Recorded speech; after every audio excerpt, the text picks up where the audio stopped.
দেন run. Run অর্থ কি? চালানো, কিন্তু রানের পরে ভিন্ন ভিন্ন প্রিপোজিশন বসালে ভিন্ন ভিন্ন অর্থ প্রকাশ করে। তো চলুন দেখা যায়। রান অ্যাগেনস্ট, যুদ্ধ করা। রান অ্যাক্রস, হঠাৎ সাক্ষাৎ হওয়া। রান আফটার, পশ্চাৎ ধাবন করা অর্থাৎ কারো পেছনে ছোটা। রান অ্যাট, আক্রমণ করা। রান অ্যাওয়ে, চুরি করে পালানো। রান অ্যাও, পালিয়ে যাওয়া। রান ডাউন, নিন্দা করা। রান ইনটু, জড়িত হওয়া, পতিত হওয়া বা হঠাৎ দেখা হওয়া। তিনটি অর্থেই ব্যবহার হতে পারে। Run off, O double F, off, দৌড়ে পালানো। রান অন, চলতে থাকা। রান আউট, শেষ হওয়া বা ফুরিয়ে যাওয়া। রান ওভার, গাড়ি চাপা পড়া।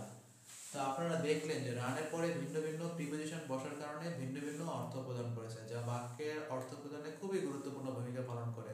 আশা করি বিষয়টি বুঝতে পেরেছেন। ধন্যবাদ সবাইকে।